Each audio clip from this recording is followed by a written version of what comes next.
Masculin-féminin que nous vous présentons aujourd'hui était un film interdit aux moins de 18 ans. C'est une formule qui n'existe pas à la radio, et de même que nous n'avons pas le petit rectangle blanc de la télévision. De là à dire que ce film soit dangereux ou indécent, non, certainement pas. Simplement, Jean-Luc Godard a fait un film où les personnages parlent un langage quotidien qui est le langage de beaucoup de jeunes aujourd'hui et de moins jeunes aussi, je crois, si l'on est franc. Nous utilisons tous parfois des expressions un petit peu... Enfin, disons qu'elles ne sont pas très académiques. Alors, c'est simplement pour cela que je voulais faire ce petit avertissement. Disons que cette émission est, si les parents y tiennent, interdite aux moins de 18 ans, à vous d'en décider. Eh bien maintenant, nous allons commencer notre émission. Jean-Luc Godard, nous sommes dans une salle de montage où vous êtes en train de travailler sur un film qui se nomme... Made in USA. C'est un scénario original de vous ? Oui, oui. Ce n'est pas tiré cette fois-ci d'une série noire ou d'un roman... Ah, je dirais des séries noires, mais enfin, que j'ai pris dans les événements. Ouais. Ah bon, c'est ça. Made in USA se rapporte à quoi? Ah bah, c'est un film de cinéphile, d'abord, où il y a...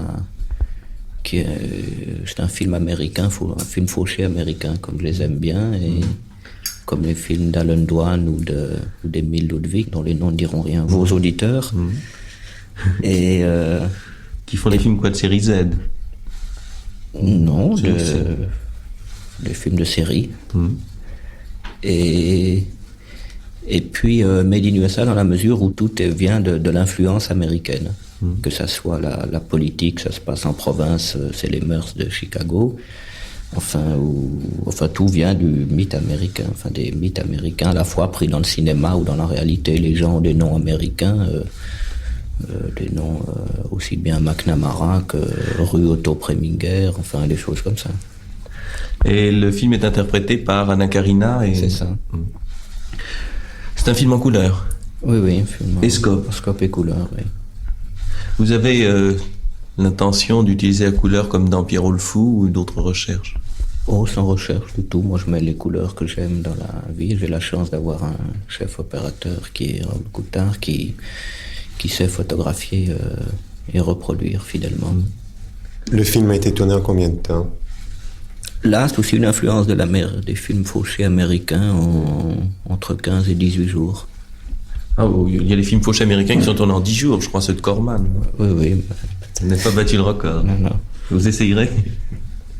Moi, j'en fais 2 en même temps, donc... Vous en faites un autre aussi, oui? En ce moment, oui, j'ai commencé ce matin. C'est quoi? Un film qui s'appelle 2 ou 3 choses que je sais d'elle. C'est un beau titre. Avec qui? Avec Marina Vladi dans le rôle principal. Et vous aimez passer rapidement d'un film à l'autre sans réflexion? Non, pas du tout, mais enfin, c'est tout ce que je sais faire en ce moment. Vous me faites penser à certaines périodes de certains peintres. Il y a des peintres qui enchaînent tableau sur tableau et enfin qui s'enferment des jours et des jours pour peindre. J'ai l'impression que vous êtes dans une période comme celle-là. Oui, non, c'est... Oui. Enfin, ça, c'est un peu ça, tout de même. C'est plus du travail de peintre, oui, c'est ça. Bon, mais je crois que nous sommes là pour parler d'un film qui est masculin-féminin. Nous avons choisi masculin-féminin dans votre production pour une raison, c'est que Michel Vianney a assisté au tournage de votre film et en a tiré un ouvrage qui sortira, nous l'espérons, bientôt. Et ça dépend, car l'édition française n'est peut-être pas encore arrivée au stade où on est le cinéma français. C'est-à-dire que Jean-Luc Godard peut tourner, mais des livres qui seraient un peu dans l'esprit de film de Godard, il n'en sort pas beaucoup. En tout cas, ce livre, nous l'avons lu en manuscrit, et il retrace le tournage masculin-féminin. Et je dois dire que, pour qui s'intéresse au travail de Jean-Luc Godard, c'est un texte qui nous apprend beaucoup de choses. D'abord sur votre façon de travailler, sur vos rapports avec les comédiens, sur votre façon de concevoir le film, et puis sur l'homme Jean-Luc Godard. Alors nous pourrions vous demander une chose, puisque le principe de l'émission est d'analyser le scénario d'un film, de partir d'un des états de votre film. Ce ne sont pas exactement des scénarios comme ceux que nous avons présentés dans les émissions précédentes, avec plan par plan numéroté, je crois que vous ne le faites jamais. Mais nous avons là un certain nombre de séquences. C'est donc un des états du film. Alors nous pourrions, à partir de ce texte, commenter les séquences et demander à Michel Vianney de nous dire comment ces séquences ont été tournées, ce qu'il a remarqué à ce moment-là, ou qu'est-ce qu'il peut nous dire pour éclairer le travail de Jean-Luc Godard. Alors, nous commençons, si vous voulez bien, par la séquence numéro 1 de Masculin-Féminin. Séquence 1. Café, place Montparnasse, l'après-midi. Quelques consommateurs. Dialogue Paul-Madeleine. Entre parenthèses, il la connaît à peine. Un de ses copains, Robert, lui a dit qu'elle connaissait un garçon travaillant dans un journal où Paul pourrait peut-être trouver quelque chose à faire puisqu'il en a marre de l'usine. Dehors, un couple se dispute sur le trottoir. Lui ou elle sort un revolver et tire sur l'autre qui s'effondre. Un garçon vient rejoindre Madeleine qui s'en va avec lui. Première remarque, j'ai l'impression que ce n'était, dans l'état final du film, ce n'est pas la première séquence. Ça n'a pas été tourné dans l'ordre chronologique. Je ne sais pas si c'est ce que vous faites d'habitude ou si c'est la première fois. Ah non, j'essaye de tourner dans l'ordre chronologique, mais souvent les impératifs du tournage, le choix, comme on tourne en décor naturel, des gens louent là, permettent qu'on tourne tel jour et pas tel autre, donc ça force à ce qui me gêne souvent, vu que j'aimerais mieux tourner dans l'ordre chronologique. Alors, à partir de ce dialogue, Paul-Madeleine, ce dialogue, vous l'avez écrit, vous en avez des traces? On doit en avoir des traces. Et vous y travaillez aussi? Elle, avant pour des photographies, mais presque plus maintenant. J'essaye d'enregistrer des disques. Vous ne trouvez pas de travail? Lui? Non, pas tout à fait, je reviens du service militaire. Elle, c'était amusant. Lui? Vous savez, 16 mois de la vie où manque le confort, l'argent, l'amour, les loisirs, autrement dit la vie moderne, où on est commandé, abandonné 24 heures sur 24 à une autorité sans limite, 16 mois de la vie où s'affirment les difficultés éprouvées par un jeune Français pour acquérir une liberté relative par rapport aux autorités quand il n'a pas eu accès à la culture, et ça peut devenir une vie d'obéissance, car l'organisation militaire coexiste très bien avec l'organisation industrielle, la logique de l'argent avec celle de l'ordre. Elle, oui, ça n'a pas l'air drôle. Bon, Michel. Alors, vous m'avez demandé ce que j'avais observé le premier jour de tournage. C'est d'abord le désarroi du chef opérateur Willy. Quand il y a eu certains plans à tourner, il n'était pas préparé et je voulais savoir si Jean-Luc l'a fait délibérément. Oui, Willy Courant est un opérateur de cinéma qui a travaillé avec beaucoup de réalisateurs de Nouvelle Vague et malgré ça, il était désemparé. Bon, il devait y avoir le trac, je pense, et puis comme ça. Puis en plus, il devait y avoir un truc que j'ai pas pensé, c'est que je lui ai demandé un mouvement d'appareil assez compliqué et que je le savais pas d'avance, sinon peut-être je lui aurais dit. Et il travaillait avec un appareil qu'est la Mitchell, avec lequel, en plus sur un pied spécial, enfin qui était nouveau pour lui, avec lequel il n'avait pas eu beaucoup le temps de s'entraîner. Alors je pense que c'était un trac technique aussi. D'habitude, vous travaillez plutôt avec Coutard? Presque toujours, oui. Et là, vous avez choisi Courant délibérément? Oui, parce que c'était quelque chose de nouveau pour lui. J'aime bien prendre les gens quand ils sont nouveaux, quand ils ont plus envie de faire des efforts que quand ils sont arrivés. Pour choisir les acteurs, c'est-à-dire là Chantal Goya, Jean-Pierre Léaud, Marlène Jobert, comment les choisissez-vous? Bon, ça s'est fait petit à petit. Enfin, l'important pour moi, c'était d'en avoir 3 ou 4 qui me semblaient bien aller ensemble, ou dans les différences même s'harmonisaient pour reformer un petit ensemble. Mais vous les aviez vus au cinéma, au théâtre, dans la rue? Je connaissais Léo, je savais qu'il allait le faire. Et puis les filles, après, je les ai choisies ça s'est venu par hasard au fil. Séquence 2, un café quelconque le matin. Des ouvriers prennent leurs 10 heures. Dialogue Paul Robert au comptoir pendant des crèmes et des croissants. Une jeune fille prend son café non loin d'eux. Robert s'amuse à lui toucher les seins avec le coude sans qu'elle le remarque. Lui et Paul font pareil avec une autre femme dans la rue. Bon, je crois qu'il faut tout de même que nous précisions les personnages. Nous avons parlé avant de Paul et de Madeleine. Paul étant Jean-Pierre Léaud, qui était le héros du film, et Robert. Robert, c'était son ami dans le film qui jouait le rôle d'un jeune para-syndicaliste. Enfin, pas parachutiste, je veux dire, crypto-syndicaliste. Oui. Je crois que vous pourriez nous dire comment vous l'avez rencontré aussi. Je l'ai eu dans un bistrot à Montparnasse, enfin. Je pensais il était tellement le contraire physiquement de Léo. Puis à force de le voir, je me dis, si je le revois encore une fois, je le prends. Et puis la 10e fois, je lui ai dit que je lui demandais si ça l'amusait de le faire. Qu'est-ce qu'il a dit? Ah oui, ça l'amusait. Et depuis, je crois qu'il a disparu, non? Je sais pas du tout ce qu'il fait. Oui. C'est un type qui revenait du service, enfin, je crois qu'il vendait des mouchoirs ou des trousseaux, puis qu'il faisait, je sais pas quoi, qui traînait dans les bains surtout. Et dans tout le long du film, il promène une espèce de trogne amusée avec un regard comme ça, un petit peu émerveillé et rigolard. Il est comme ça ou est-ce que le film l'amusait? Non, je crois il avait très le trac aussi, enfin, vis-à-vis des autres. Enfin, la seule fois où il n'a pas eu le trac, contrairement aux autres, c'est celui où il a été un peu interviewé, où il était très, très content de parler de lui. Robert, oui, tu as demandé pour la chambre. Paul, ah oui, je voulais te dire, je peux pas. Tu dors toujours dans ta bagnole? Lui, ben oui, j'habite toujours Soissons. Paul, c'était quand? Avant-hier soir, je t'ai crié après Place Clichy. Tu m'as pas vu? Robert, oui, je t'ai vu, mais j'étais avec ma cousine. Paul, ça marche? Robert, oui, c'est pas facile. Et la petite, tu l'as revue? Paul, Madeleine, non, elle m'intéresse pas. Robert, ça baisse pas alors en ce moment. Paul, il disait pas formidable. Et puis là, il y avait un type qui entre et sort, et Robert et Paul l'imitent, et Robert dit qu'est-ce qu'il y a? Paul, je me mets à sa place. Robert, et alors? Paul, rien justement. Et alors? On dit toujours qu'il faut se mettre à la place des autres pour comprendre, la preuve que c'est faux. Ces textes étaient écrits et ils n'ont pas improvisé du tout dessus, c'était? Non, c'était écrit. Non. Ouais, mais ce qui est tout de même intéressant, c'est que les textes étaient, me semble-t-il, écrits presque la veille pour le lendemain.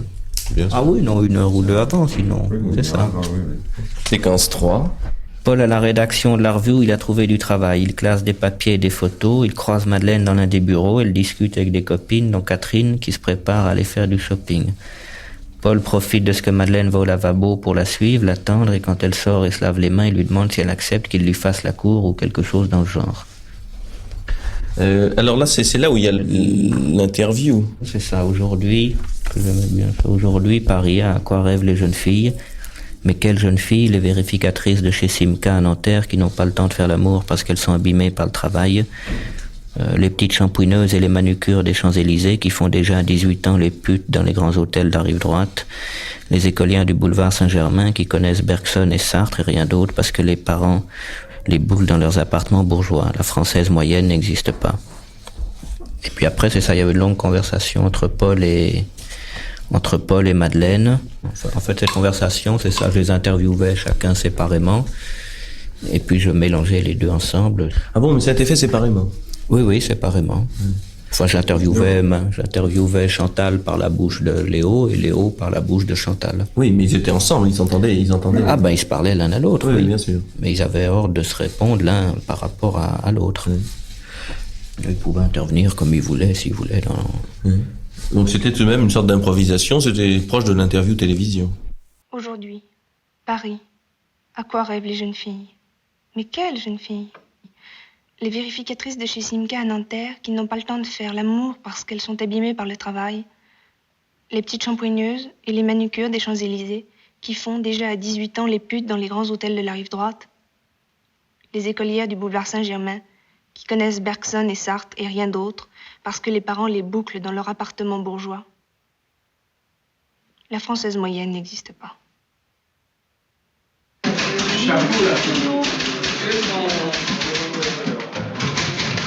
Et s'il vous plaît, peut-être que passe.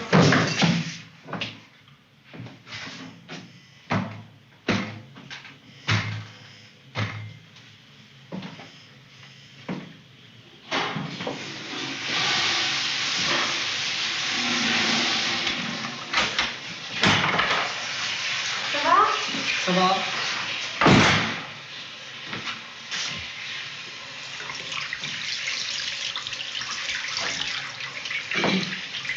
Marcel m'a dit que ça marchait bien en tout cas. Oui, je sais.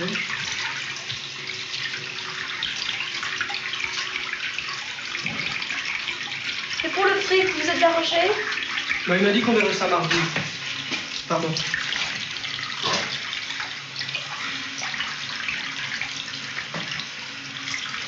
Vous savez qu'aujourd'hui on est le 23? Oui, et alors? Pourquoi, qu'est-ce qu'il y a le 23?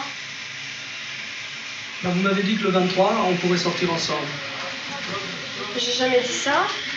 Nicolas.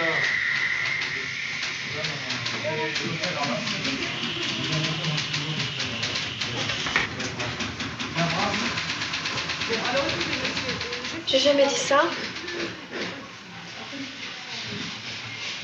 Ah, je trouve que vous êtes une sacrée menteuse. Non, je trouve pas. Ah,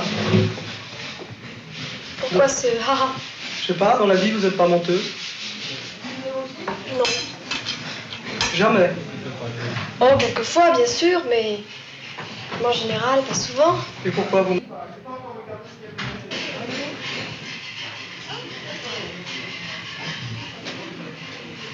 Avec vous, quelquefois, oui. Avec moi? Pourquoi vous mentez avec moi?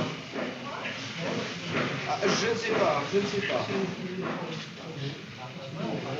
Oui. Oui. Oui, oui, je peux pas avoir. Oui. Comme ça? Je ne vous plais pas comme garçon? Non, c'est pas ça.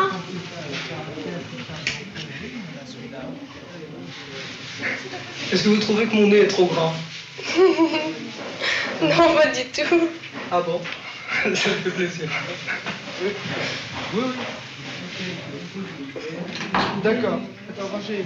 Pourquoi vous avez envie de sortir avec moi ce soir? Cause. Parce que je vous trouve jolie à cause de la tendresse.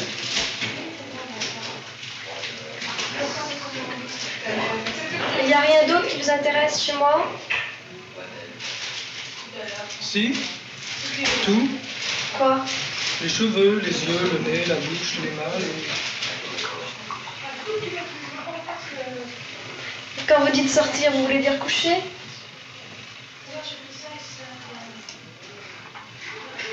Allez, répondez-moi vraiment.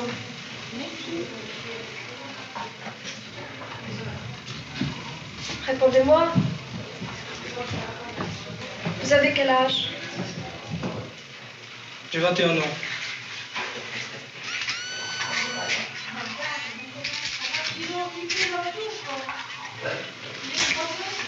Et vos parents, ils existent toujours? Oui, ils existent.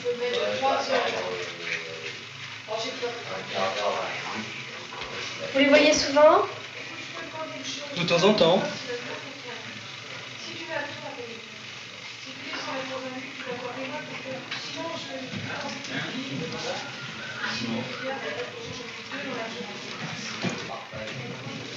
Est-ce que vous sortez souvent avec des filles? Oui, de temps en temps. Oui. Ça me ferait plaisir de coucher avec vous. Et vous? Mais j'ai jamais songé. Mais comme ça, maintenant que je vous le demande.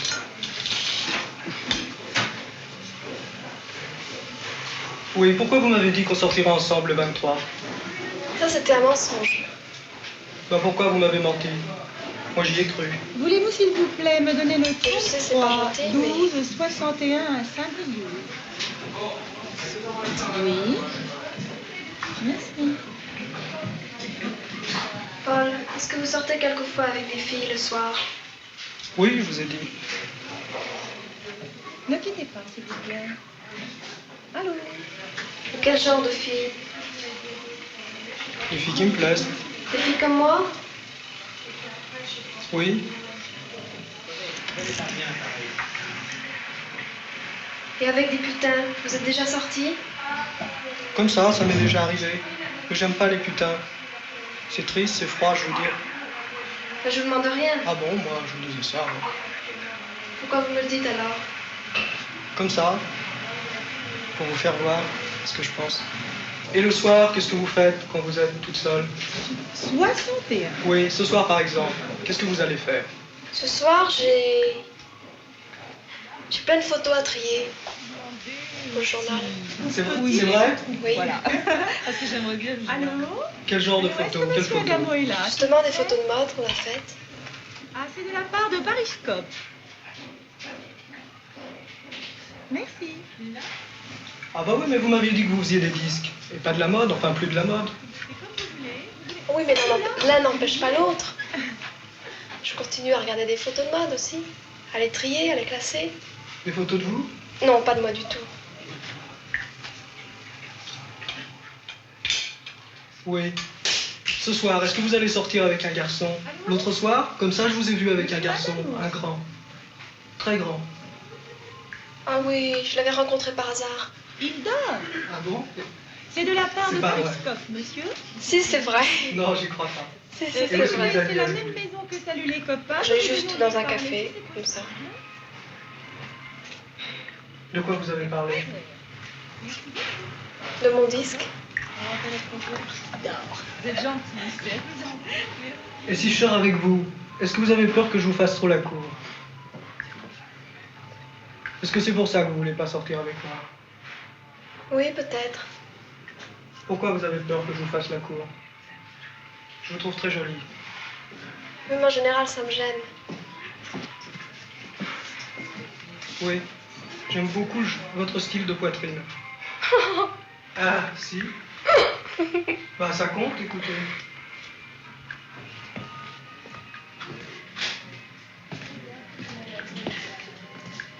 Regardez-moi dans les yeux.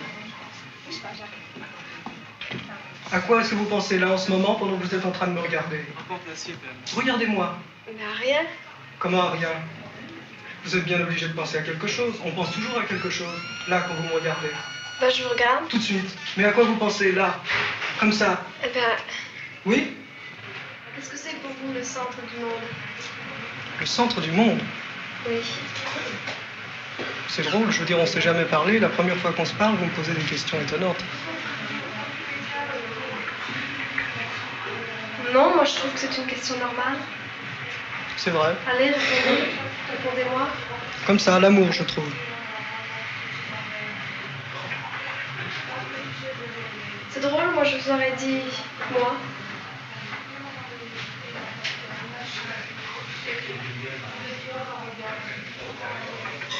Ça vous semble étrange un peu?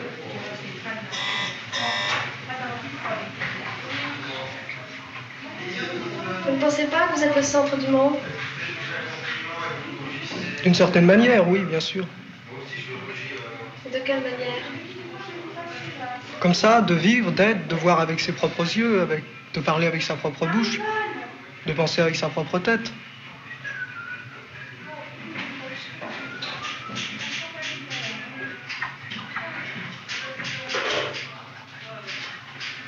Est-ce que vous pensez qu'on peut vivre tout seul? Sans arrêt tout seul? Non, je crois, c'est pas possible. Comme ça. Non, c'est pas possible. Je veux dire, on peut pas vivre, c'est ce que je disais, comme ça, sans tendresse. Et de quoi se linguer.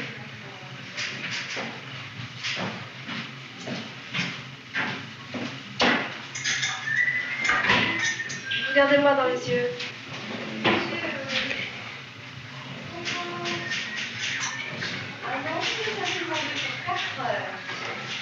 Si je vous dis qu'un jour, peut-être, je vous aimerai, ça vous ferait plaisir? Bien sûr, ça me ferait plaisir. Bien sûr. Oui, aussi, on peut dire que Jean-Pierre avait très très peur et redoutait beaucoup ce moment où il allait être interviewé. Jean-Pierre Léaud est émouvant dans le film justement par cette espèce de trac. Enfin, on ne pense pas, on ne sait pas que c'est le trac, mais on le voit tellement contracté que je pense que... Il est un peu comme ça pour tous. Hein. Enfin, tous, du reste, ils auraient pu vivre ce film. C'est-à-dire, vous l'avez donc choisi, vous le connaissiez dans la vie, vous saviez qu'il avait ce côté tracker, comme ça, qui correspond Non, bien. pas tellement. Mais ça donne une émotion, enfin, cette espèce de Pierrot comme ça, malheureux et tendu tout le temps, qui correspond exactement au personnage. Oui, oui. Ah oui, tout à fait. Alors, je crois que la revue dont on parle, c'est une revue que vous appelez comment dans le film Mademoiselle 19 ans. Mademoiselle 19 ans, ouais. Et c'est vraiment les bureaux d'une revue qui a presque le même nom. bureau de Mademoiselle H-Tendre et de Salut les copains. Enfin, qui eux n'étaient pas contents du tout du film parce qu'ils croyaient que je les jugeais alors que pas du tout. S'ils voyaient un type en disant ces filles sont pas bien, ça c'est pas, il y a aucun jugement de valeur du tout. Mais ils ont réagi sur l'interview de Mademoiselle 19 ans. Oui, mais parce que disons parce qu'à un moment elle disait le mot réactionnaire, je trouve ça très bien, c'est un mot qu'elle connaît pas. Alors elle trouve qu'action est bien, alors réaction ça doit être bien aussi, parce que c'est avoir une réaction d'un point de vue physiologique uniquement. Moi c'est ce qui m'intéressait, qu'elle le connaisse pas justement. C'est vous, Elsa? Oui, oui. Vous êtes une copine de Madeleine? Oui, je la connais bien. Où est-ce que vous vous êtes rencontrés? Au journal, puisqu'elle y travaillait. Quel journal? Mademoiselle 19 ans? Oui, c'est ça, oui. Qu'est-ce que vous faites dans ce journal? Ah, c'est spécial. J'ai été élue mademoiselle 19 ans. Et pourquoi toutes ces questions? Pourquoi tu me demandes toutes ces questions? Explique-toi. C'est parce que maintenant je travaille à l'IFOP. Ah bon? Tu as changé? Moi je gagnais pas assez au journal. C'est un institut de sondage, tu sais. Oui, je Enfin, connais. la sociologie, ça m'a toujours intéressé. Oui, bien sûr, c'est passionnant. Et pourquoi avez-vous envie d'être mademoiselle 19 ans? Tu sais, c'est pas exactement parce que j'en ai envie. J'ai eu la chance de l'être. Je me suis très bien pourquoi. Mais en fait, j'ai été élue mademoiselle 19 ans et maintenant je représente mademoiselle 19 ans pendant Oui. 1 an. Et pourquoi vous dites de la chance? Parce que c'est merveilleux, j'ai tellement eu d'avantages, je peux pas savoir. Formidable. Quels avantages? Ah, j'ai gagné des tas de choses. Merveilleux, j'ai une voiture, j'ai eu des voyages fantastiques partout. Et avant, qu'est-ce que vous faisiez? Oh, avant, je faisais mes études. Des études de quoi? Je passais mes 2 bacs. Et vous n'avez pas eu envie de continuer? Non, non, tu sais, à partir du moment où j'ai été élue, tout a changé, quoi. Oui. Enfin, vous préférez mieux avoir votre voiture que vos 2 bacs? Ah, mais je suis contente parce que j'ai les 2. Ah bon?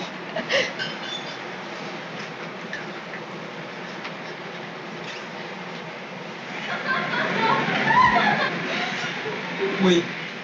D'après toi, le socialisme a-t-il encore de l'avenir? Le socialisme? C'est ça que tu m'as demandé? Oui. Oh, tu sais, je suis pas tellement qualifiée pour te répondre, je connais rien. Oui, qu'est-ce que c'est le socialisme pour toi? Non, je veux pas essayer de t'expliquer parce que je vais me perdre. Par exemple, si je te demandais, tu aimes mieux vivre à l'américaine ou bien être socialiste? Est-ce que tu vois une différence d'abord? Oui, bien sûr. Mais pour te répondre, tu sais... Qu'est-ce que c'est vivre à l'américaine pour toi? Ah, c'est un rythme de vie très rapide, sans doute. Très libre. Non, je te dis ça parce que j'ai eu la chance d'aller aux États-Unis, de voir ce que c'était, mais au fond, Et comment c'était? c'était assez extraordinaire. C'était bien, vraiment. Je veux dire, extraordinaire, c'était quoi exactement? Je veux dire, des choses précises. Tout est différent de la France, tu comprends? On vit, on travaille beaucoup, mais tout est rapide. Tu as l'impression de courir sans arrêt, d'être très important, d'avoir des tas de choses à faire. C'est la femme qui a le rôle important, tu comprends, aux États-Unis. C'est Oui. pas mal.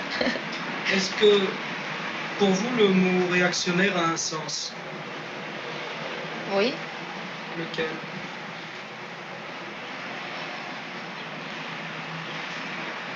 Quelle question. Je sais pas, écoute, réactionnaire, c'est... Pour moi, c'est être en contradiction, réagir contre beaucoup de choses, ne pas admettre tout ce qui peut se passer. C'est bien ou c'est mal? C'est bien. J'aime pas les gens qui les amènent à tout. Et pour toi, Front populaire, est-ce que ça veut dire quelque chose? Ah non, c'est affreux toutes tes questions, écoute. Pourquoi vous vous marrez? Parce que je trouve ça terrible. J'ai pas envie de te répondre. Est-ce que vous avez envie d'avoir des enfants? Oui, plus tard, pas maintenant. Non. Pourquoi plus tard? Pourquoi pas maintenant? Parce que maintenant, j'ai envie de vivre et d'être indépendante, de faire un maximum de choses toute seule. Alors, les enfants, c'est impossible. Oui. Est-ce que tu sais ce que c'est que la régulation des naissances? Oui, à peu près. On parle tellement en ce moment. Oui. Qu'est-ce que c'est alors? Pratiquement.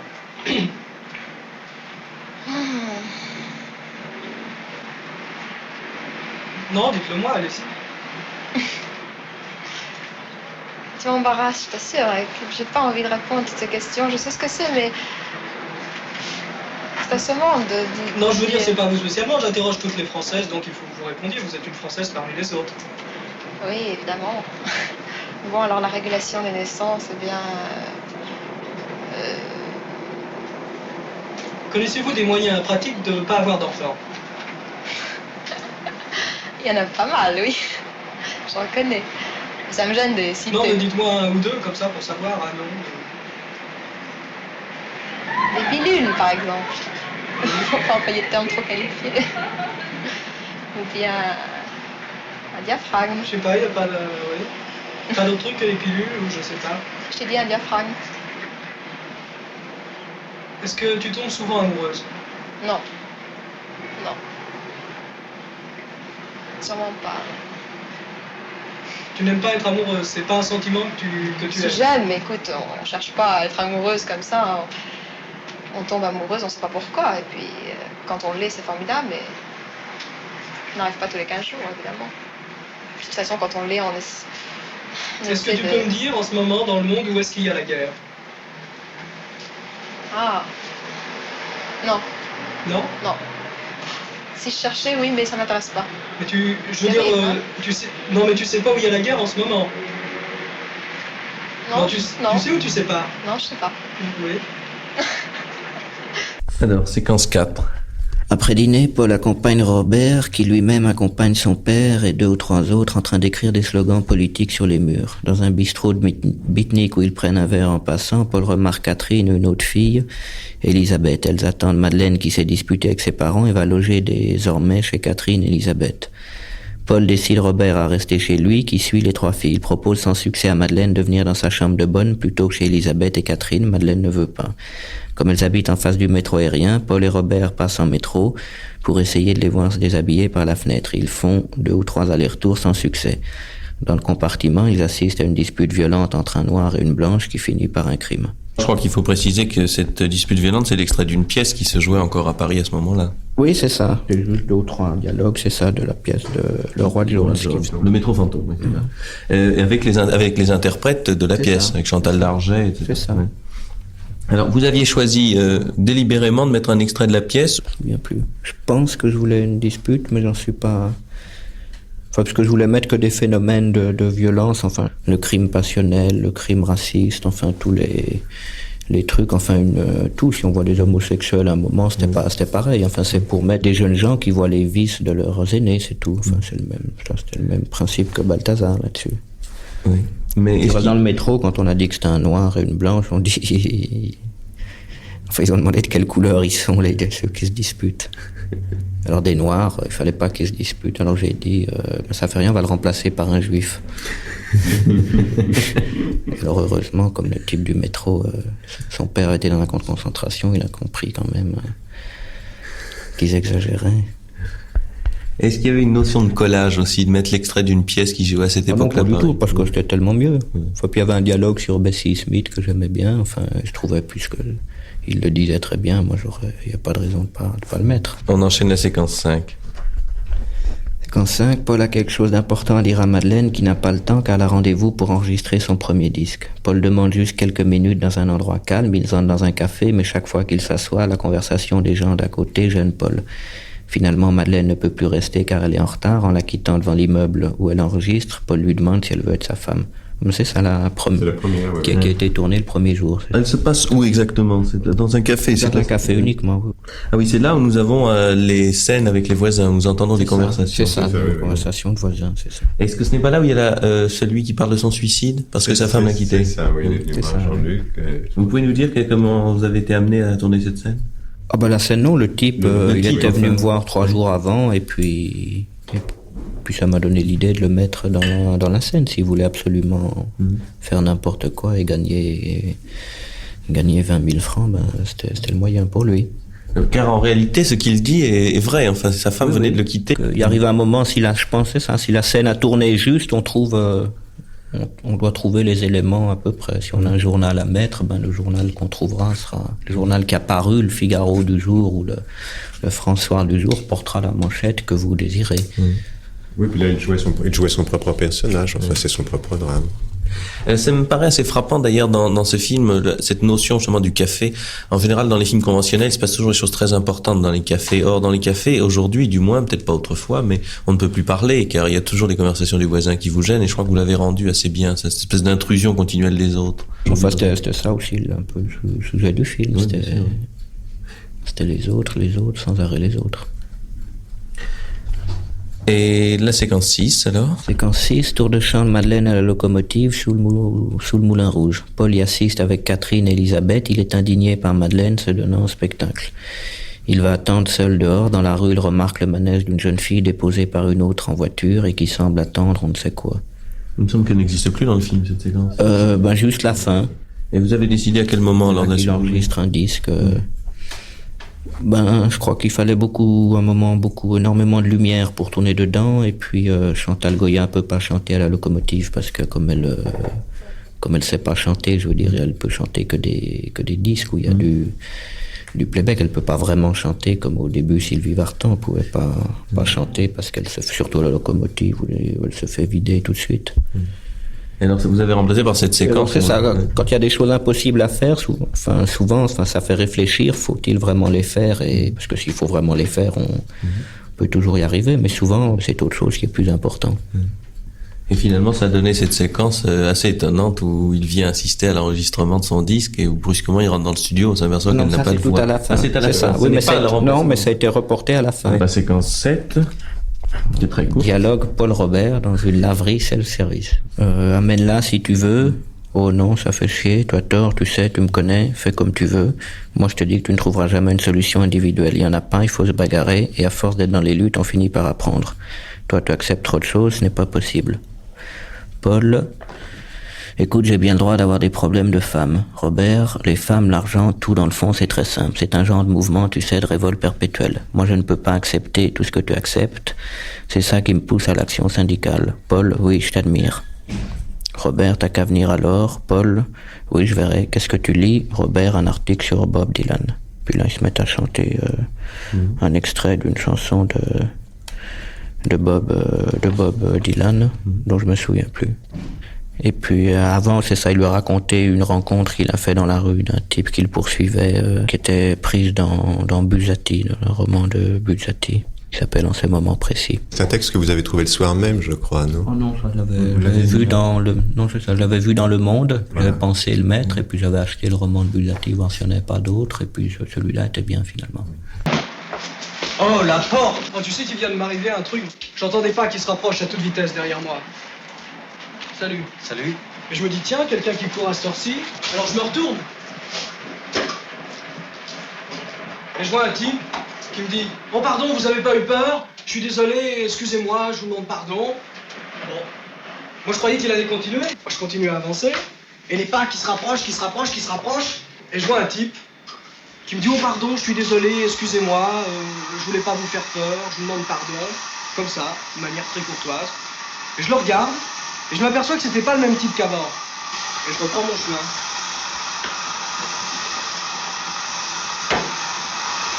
Et tout à coup, une troisième fois, hop, il passe. Je suis soulagé, mais le type s'arrête à 4 mètres devant moi, et je le regarde, et je m'aperçois que c'était pas le même type.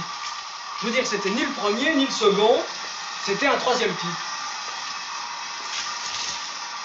Alors je lui dis, mais vous êtes pas le même? Alors il me regarde et il me dit, c'est possible. Ça n'a pas d'importance. Ce qui est important, c'est que vous ayez l'impression d'être poursuivi. La personne, tout ça, seulement je suis embêté.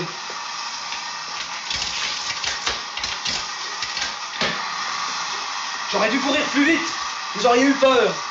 Là j'ai pas bien couru et vous avez pas été effrayé. Alors je lui dis, écoutez, si c'est une plaisanterie, vraiment je trouve qu'elle est de mauvais goût. Je trouve que c'est pas une bonne plaisanterie. Alors il m'a regardé et il m'a dit, vous croyez que c'est une plaisanterie? Vous croyez vraiment que c'est une plaisanterie? Mais alors? Et alors? C'est quand suite, vous voulez? Oui. Paul écoute de la musique chez les amis de Madeleine tard dans la nuit. Il n'y a plus de métro et comme Paul habite à l'autre bout de Paris, Madeleine lui propose de rester à dormir là dans le grand lit avec elle, Elisabeth, tandis que Catherine occupe le petit lit. Les mains de Paul et d'Elisabeth se rencontrent et s'évitent sur le corps de Madeleine qui finit par donner la préférence à Paul. Ça a été très édulcoré, en fait. Oui, mais moi, enfin, ça venait, c'est les seules choses qui étaient restées à l'époque du roman de Maupassant, La femme de Paul, dont j'étais parti et qui reste Enfin, l'amitié particulière de Chantal et d'Elisabeth reste. Enfin, on peut la sentir, mais sans plus. Oui, je voulais pas la marquer plus, de toute façon.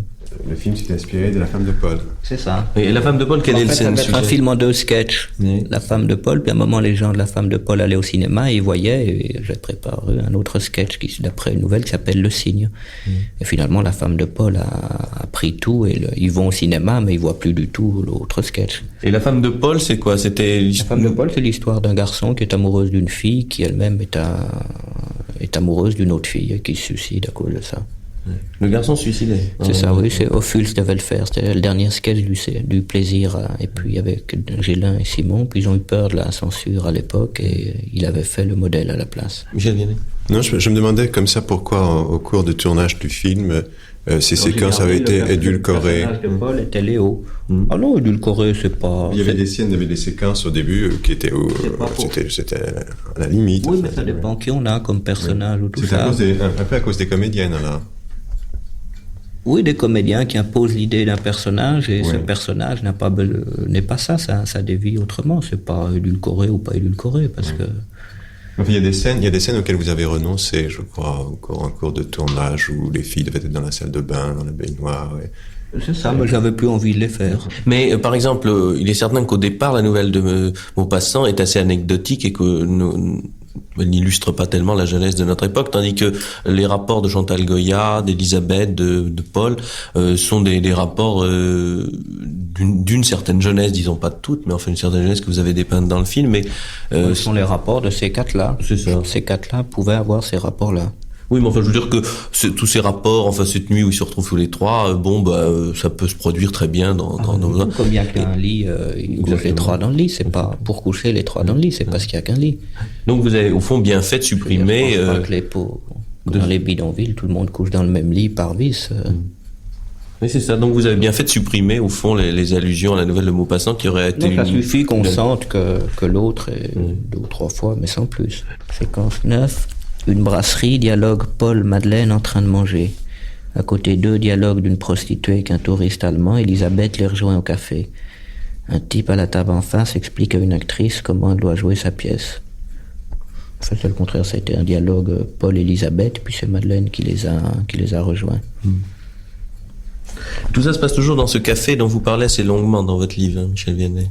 Oui, c'est fait vers la porte dorée, je crois. Il faisait très très froid, oui. Je me souviens d'autant mieux qu'il y avait un acteur qui rentrait, qui n'arrivait jamais à refermer la porte. La porte restait toujours ouverte.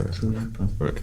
Et est-ce que l'atmosphère n'était pas tendue là aussi, à la fois par le froid, la fatigue, l'atmosphère de ce café? Non? En fait, l'atmosphère était tendue, je crois, jusqu'au dernier jour du film, où après c'était la récréation. Mais tendu veut dire que je suis pressé aussi souvent. Ah oui. Et quand on est pressé, on est tendu, enfin.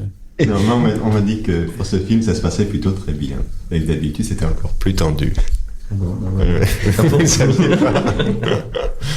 Ce que je dois dire, c'est que Jean-Luc était extrêmement patient avec les comédiens. Je veux dire, c'est en contraste avec cette atmosphère tendue qu'il y avait. Je crois que tu es toujours resté très très très patient avec Jean-Pierre et les autres.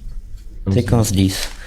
Paul, Madeleine et Elisabeth vont au cinéma dimanche après-midi. Paul va au lavabo, il voit 2 types qui s'embrassent. Il rejoint Madeleine et Elisabeth dans la salle, obtient d'Elisabeth la permission de s'asseoir entre elles deux. Madeleine lui raconte le début du film qu'il a raté.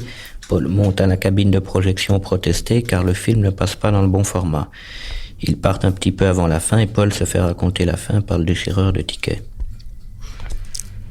Alors là, évidemment, quand on ne sait pas qu'au départ il y avait qu'il y avait 2 histoires et que c'était le démarrage en principe de la 2e histoire, on ne comprend pas exactement pourquoi il y a ce film et on le prend un petit peu pour une satire d'un certain cinéma suédois, par exemple. Oh, je crois pas. Le film est une coproduction suédoise et les Suédois l'ont pris pour une satire du film suédois, mais au Japon, ils l'ont pris pour une satire du film japonais, par exemple. Donc ça n'a pas de rapport. Moi, c'était des films d'adultes. Ce que je voulais, c'est montrer des jeunes gens qui regardent un spectacle d'adultes et qui ont l'impression de voir des bêtes sauvages, c'est tout. C'est uniquement ça. Oui, car c'est un film d'un érotisme assez lourd, enfin, bien qu'on ne voit rien de spécial, mais enfin, je veux dire que c'est assez bestial. Oui, c'est ça, ils sont comme au zoo et puis ils regardent des animaux qu'ils connaissent pas et qu'ils comprennent pas. Le public intellectuel qui va toujours chercher autre chose qui ne voit jamais ce qu'il y a sur l'écran et qui se dit c'est une satire. Je sais pas, j'ai jamais fait de satire, je sais pas ce que c'est. Séquence 11, voilà, vous voyez, film intercalé dans la séquence 10. Bon, il est fait. Qui est une séquence qui a été tournée vraiment en Suède. Ah, c'est ça, puisque c'était une coproduction, il fallait tourner quelque chose en Suède, alors on y était.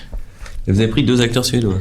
Oui. Oui, mais ce qui se passe en fait, si j'avais pas été forcé de tourner en Suède, j'aurais acheté 4 plans du silence de Bergman et c'était pareil. Oui, c'est ça. Mais effectivement, on pense au silence. Mais là, j'ai pris c'est l'acteur du silence, enfin. Ouais. Séquence 12. Dialogue Catherine-Paul en attendant Madeleine qui finit d'enregistrer une chanson dans l'auditorium d'une maison de 10. Catherine et Paul accompagnent Madeleine à Europe 1, midi, où elle est interviewée. Ça, l'interview a eu lieu finalement... devant, oui, c'est un des reporters d'Europe 1 que je connaissais qui lui a posé les questions qu'il aurait envie de poser à une jeune chanteuse, c'est tout. Alors c'est là où on a vu la séquence de l'auditorium, c'est ça? C'est ça, l'auditorium, où il l'a rejoint. Alors elle est en train d'enregistrer sa chanson et on entend un playback avec un orchestre très puissant, on entend ça dans la cabine d'enregistrement, on a l'impression que c'est une chanteuse à forte voix, et lui rentre dans le studio et à ce moment-là on découvre qu'elle a un tout petit filet de voix et que tout ça est gonflé. Ça s'est passé exactement comme ça? Ah oui, comme ça, elle était très... Oui, mais Chantal le reconnaît tout à fait, enfin. Du reste, il n'y a pas de fausse honte là-dessus, c'est une manière de faire des disques qui en vaut une autre. Moi, il y a beaucoup de disques comme ça que j'aime beaucoup. Enfin. Mais Jean-Pierre, quand il rentre dans le studio, est-ce qu'il est choqué par cette découverte ou est-ce qu'il pense uniquement à son amour? Il pense uniquement à ce qu'il a envie de lui dire? Je pense. C'est une scène que je trouvais très très cruelle, comme ça, dans les rapports entre Jean-Pierre et Chantal. Et c'est une des raisons aussi pour lesquelles j'admire beaucoup Jean-Luc. Il a le don de décrire les rapports entre les hommes et les femmes. Il y a un moment, je ne sais pas si vous vous souvenez, quand il entre, il lui fait signe de partir, il part, et puis ensuite il essaie de prendre sa main, et elle la retire, et je veux dire, ce sont des choses comme ça qui sont très très frappantes. C'est cruel et c'est absolument vrai, naturel, enfin, l'impression, car cette fille, au fond, il la critique pas tellement, elle est en train d'enregistrer son disque, et n'importe quelle fille en train d'enregistrer son disque aura la même réaction si un garçon arrive à ce moment-là et veut lui prendre sa main, je crois, c'est ça? Oui, c'est ça, lui, il prend plus cruellement que elle, certainement.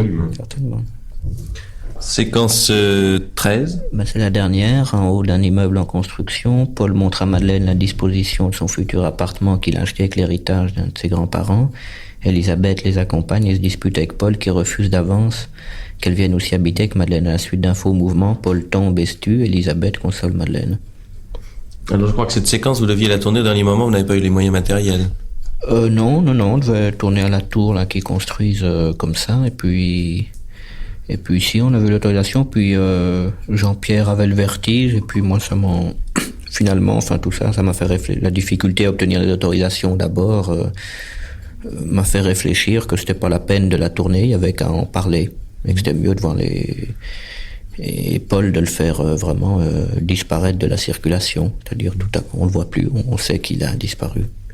Mais il n'y a pas, ça a un côté racinien tout d'un coup, enfin, on fait le récit de Théramène où tu n'es pas. C'est ça, oui. Là, Qu'est-ce qu'il y a dans le dialogue là qu'on aurait pu donner? Elle raconte ça. Oui, c'est ça. Interrogée par le commissaire de police, mais il y a les derniers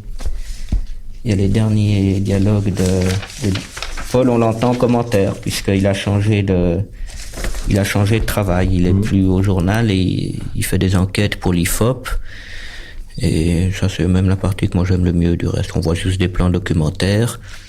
Et il pose des questions aux Français. Il dit justement, peu à peu, au cours de ces 3 mois, je m'aperçus que toutes ces questions, souvent loin de refléter une mentalité collective, la trahissaient, la déformaient. À mon manque d'objectivité, même inconscient, correspondait en effet la plupart du temps à un inévitable défaut de sincérité chez ceux que j'interrogeais. En même temps, c'est l'autocritique du film.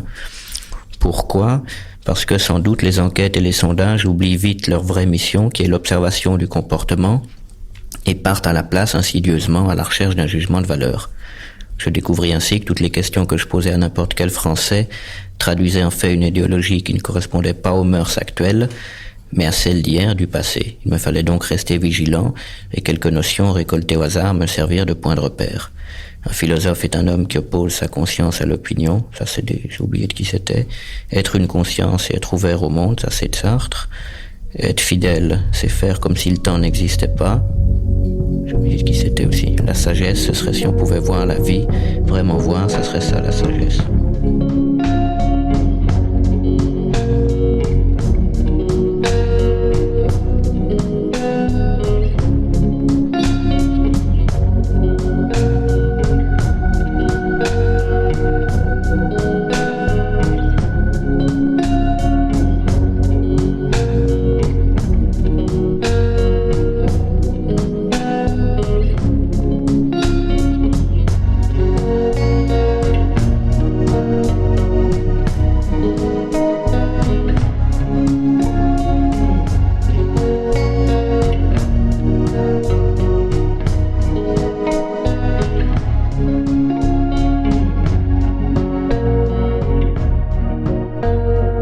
Michel Vianney, Jean-Luc Godard a été appelé pour une projection de Rush et il y a un passage que j'aime bien qui est l'enregistrement du disque par Paul. Ce passage est tourné dans un décor très insolite qui m'a paru un peu inquiétant, je sais pas ce que c'est.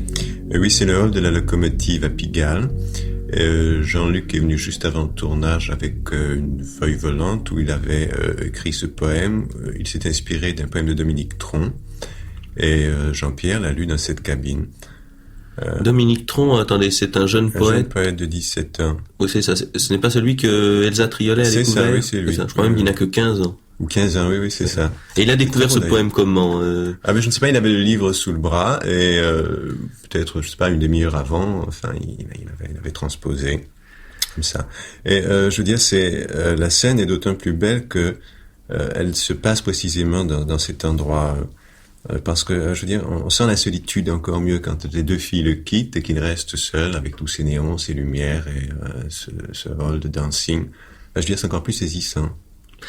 Et ça a l'air un petit peu inquiétant, on dirait pas un hall de dancing, on dirait presque un couloir de métro, enfin c'est tout à fait comme ça. Ah oui, c'est ça, oui, absolument.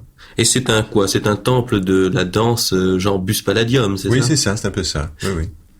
Et il y a dans ce couloir une scène assez étrange où il croise un garçon qu'il menace avec un couteau. Et finalement, le garçon s'enfonce le couteau dans le ventre, hein, c'est cela? Oui. Comment est-ce qu'il a décidé cette scène? Est-ce que vous en voyez le symbole? Non, mais en fait, je veux dire, ça fait probablement partie de ce qu'il a expliqué avant, de ce Jean-Pierre qui est dans ce monde adulte violent. Et puis, je crois qu'il y a aussi une obsession de la mort chez Godard. Enfin, on la retrouve dans tous ses films. Vous avez dû le remarquer aussi. Oui, absolument. Alors nous écouterons cette séquence qui est... cet appareil existe dans la locomotive, c'est-à-dire qu'il y a un endroit où on peut en mettre une pièce de monnaie et enregistrer 3 minutes. Oui, c'est ça, oui. Alors il enregistre, au fond, il rentre et il improvise quelque chose. Non, il apprend le texte et il le lit. J'ai envie de vivre avec toi. Tu ne viendras pas au rendez-vous. Ce soir. Les étoiles filent. Madeleine, me voici à la ville.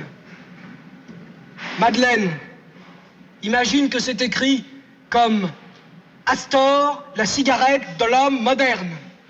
Souviens-toi, tu sortais de la piscine, le même disque tournait. Souviens-toi, souviens-toi.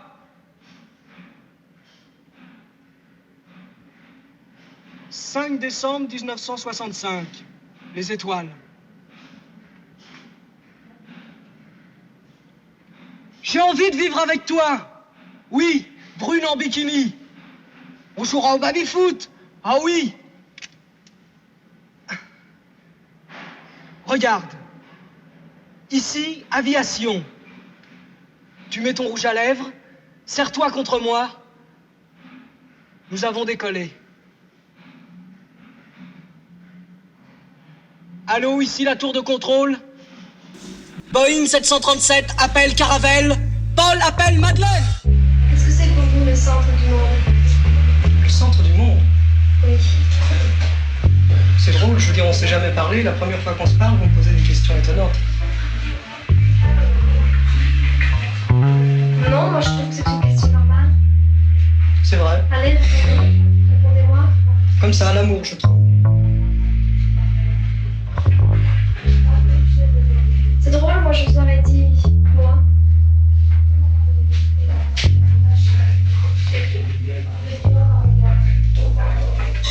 Ça vous semble étrange un peu?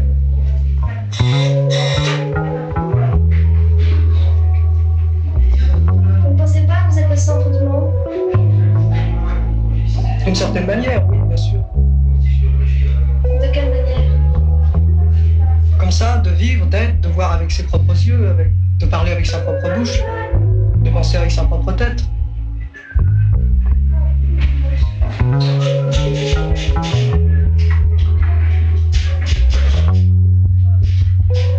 Est-ce que vous pensez qu'on peut vivre tout seul, sans arrêt tout seul?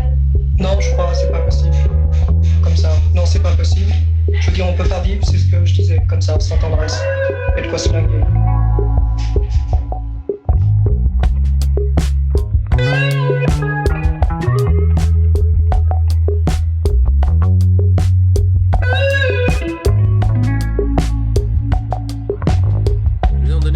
exemple du film de Jean-Luc Godard, Masculin-Féminin, c'est un autre interview. Il y en a 3 pratiquement dans le film, puisqu'il y a la conversation de Paul et de Madeleine dans les toilettes de Salut les copains. Il y a l'interview de Mademoiselle Ashton, Mademoiselle 19 ans, qui est peut-être l'interview le plus provoquant, le plus méchant des 3. Oui, je crois aussi. Sur le moment, il en était très satisfait. Enfin, je veux dire, moi, après l'avoir écouté aussi, je trouvais ça assez étonnant. Et puis, après coup, je crois qu'il a eu des hésitations, parce que on pouvait penser qu'il y avait un parti pris de sa part, alors que finalement, non. Enfin, ça s'est passé comme ça, c'était ça. La jeune fille en question s'est plainte ensuite dans un hebdomadaire, je crois que c'est dans Candide. Elle a dit qu'on l'avait mis dans un tel état, une situation tellement inconfortable qu'elle a répondu un peu n'importe quoi. Et c'est un peu l'impression qu'on a par moment. On se dit qu'au fond, elle est désarçonnée par la caméra, par les questions, et qu'elle ne sait pas répondre. Oui, c'est ça. Je veux dire, elle était un peu prise de court parce qu'elle savait pas très bien pourquoi elle venait. Elle n'était pas du tout préparée à répondre à ces questions. Et il faut dire que, bon, quand on vous prend comme ça à l'improviste, c'est toujours... enfin, on est désarmé. Nous allons entendre le dernier interview. Donc, cette scène a été enregistrée dans la cuisine d'un appartement, ou est-ce que c'était pour la petite histoire? Mais c'était un appartement de Jean-Luc, un appartement qu'il avait loué.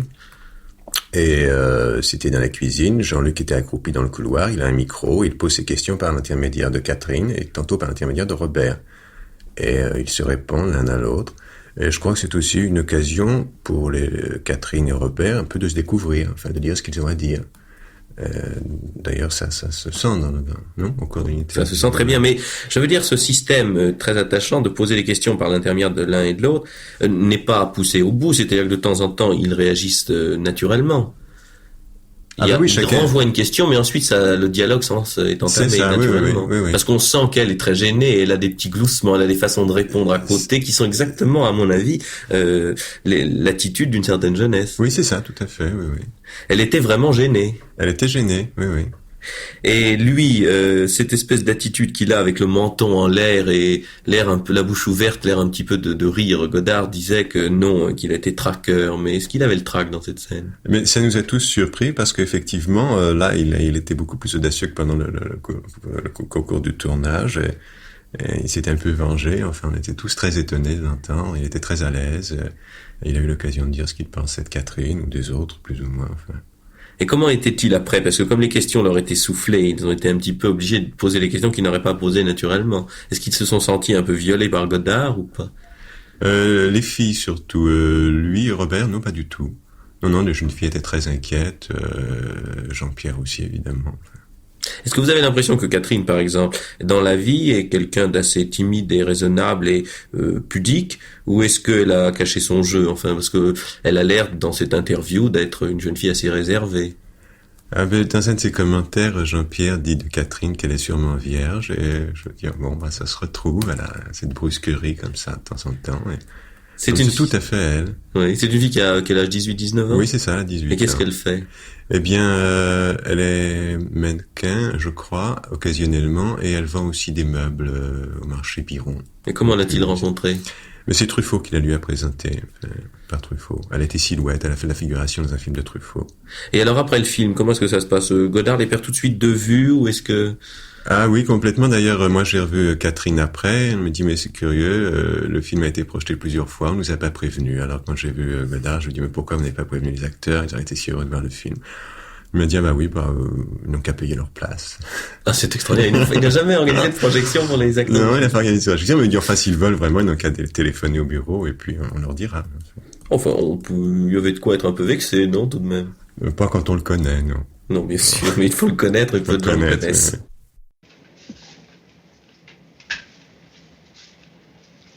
Alors? Pourquoi avez-vous tellement de mal à parler? Vous savez, le gouvernement empêche les ouvriers d'aller à l'université. Ah, pourquoi? Il a peur. Alors il les enferme. Il les enferme? Oui, dans des problèmes de fric. C'est difficile de dire exactement ce que l'on veut si on n'a pas l'habitude. Ah. Qu'est-ce que vous vouliez me dire, Ruth Vaugirard? Pourquoi vous êtes amoureuse de Paul et pas de moi? Je ne suis pas amoureuse de Paul. C'est pas moi, c'est Madeleine. Hé, ça va. Pourquoi? J'aime pas parler de ça. J'aime pas parler de ça. Pourquoi? Parce que ça me regarde pas. Vous n'aimez pas sortir avec un garçon? Si, mais ça dépend lequel. Et en ce moment, vous sortez avec un garçon? Ça me regarde pas.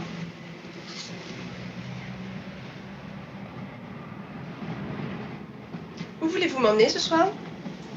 Au cinéma? Non. Vous emmenez souvent les filles au cinéma? Ça m'arrive de temps en temps. Quel genre de filles aimez-vous? Les filles qui sont un peu différentes de vous.